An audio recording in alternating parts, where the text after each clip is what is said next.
Halo Lur, Assalamualaikum warahmatullahi wabarakatuh. Jumpa lagi dengan saya Kang Abdul. Saya baru datang habis ngambil anak bebek dari penepasan. Nah, sekarang saya akan berbagi tentang untuk anak bebek yang baru datang agar dia fresh, dia sehat, dan cara mengetahui kondisi anak bebek yang baru datang.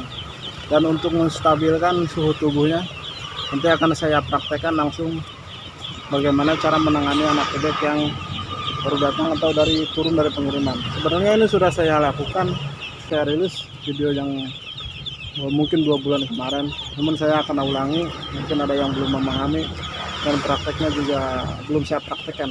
Kalau kemarin saya hanya memberikan edukasi saja, tidak langsung mempraktekkan. Oke, kita praktek langsung, kita cemplungin ke air. Oke, apa saja yang kita siapkan? Sini ada anak bebek.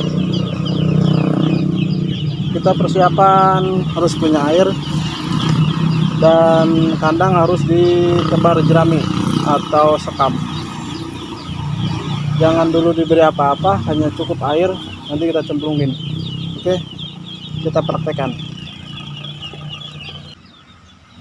Nah Lur, tahap awal kita persiapkan air dalam ember besar, lalu kita masukkan anak bebek ke dalam air, agar ini tujuannya untuk hanya membasahi badan atau membasahi bulu-bulunya, agar nanti kalau mereka ketemu air dia tidak bergerumul di wadah air. Dan juga untuk menstabilkan suhu badannya, karena kan kemungkinan si anak bebek ini kalau bergerumul di tempat air itu untuk membasahi badannya untuk mandi, dan kondisi mandi ini kalau berdesakan, nah itu akan menambah parah lah kalau sudah mereka dehidrasi atau kehausan dalam perjalanan, karena mungkin 2-3 jam ya di jalan, kena goncangan juga, lalu dia berdesakan di tempat air.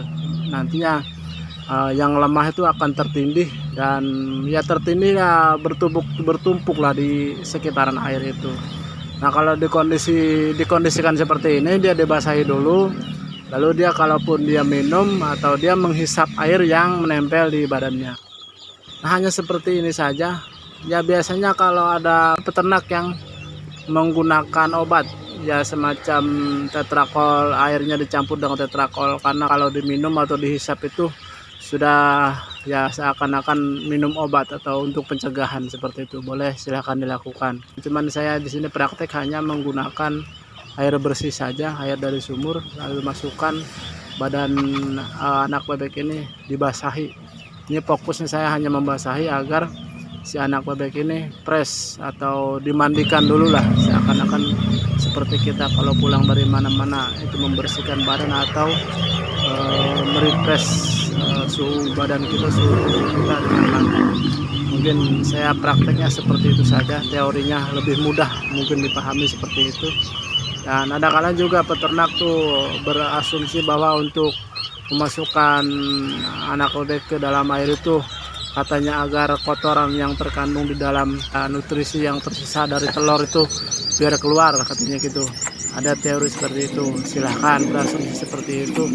Dan ada juga yang berasumsi bahwa kalau dicemplungin ke air ini agar si anak bebek ini tidak stres. Dan ada pula yang berasumsi bahwa kalau dimasukkan ke air itu ya untuk memberikan minum hanya sekedarnya begitu. Namun saya beralasan bahwa kalau anak bebek kalau dimasukkan dulu ke air, kalau sebelum ditebar di kandang itu ya fungsinya membasahi badannya, dan kalau ketemu air dia tidak akan mandi lagi, dan dia tidak minum lagi, menghisap yang kotor atau basah yang membasahi kulitnya itu atau bulu-bulunya itu. Ya asumsi saya seperti itu, agar dia tidak bertumpuk di sekitaran kolam atau sekitaran wadah air.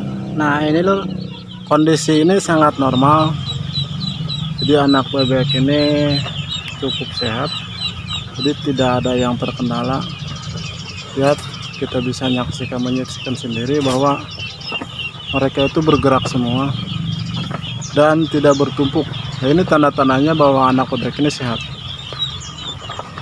Caranya begini agar si anak bebek ini dia fresh, apa ya, dia tabiatnya atau karakternya kan, kalau anak bebek ini kalau ketemu air dia langsung minum, dan dia karena dia dehidrasi atau kekurangan air, dia akan selalu berdiam diri di tempat air.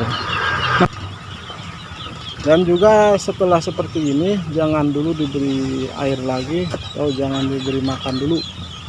Setelah 1 jam kondisinya akan minta dia.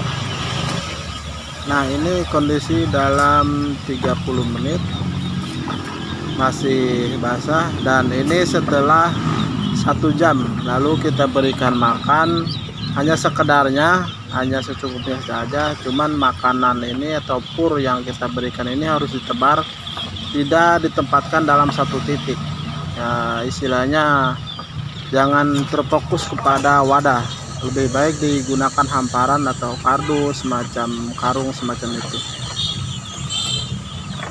Dan juga untuk menempatkan anak bebek ini, kalau menggunakan trik-trik seperti ini harus di kandang terbuka dan harus bebas sinar matahari masuk sebagian kandang, dan pula udara harus segar sebagian kandang untuk merefresh suhu badannya, karena kan mereka juga punya insting bahwa di mana tempat panas, di mana tempat sejuk, seperti itu.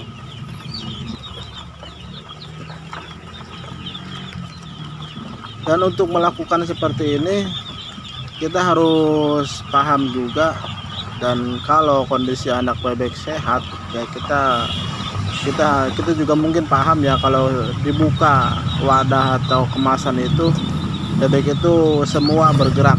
Dan kalau anak bebek ada yang tidak bergerak, silahkan pisahkan saja, jangan dipraktekkan hal seperti ini sangat berbahaya.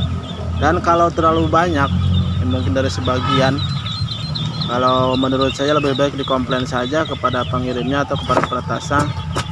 Dan kalaupun kita terpaksa sudah datang, ya kondisikan dahulu, itu harus diberi minum satu persatu, tidak seperti ini ya. Kita kondisikan badannya menggunakan ramuan lah, atau kita biasanya ada peternak yang biasa menggunakan gula merah.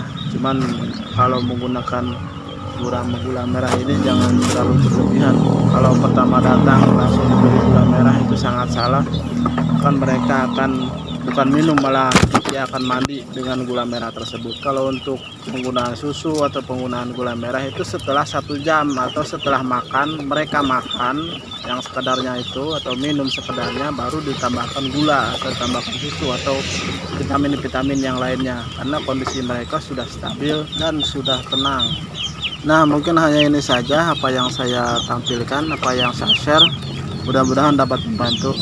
Cukup sekian dari saya, cukup. Assalamualaikum warahmatullahi wabarakatuh.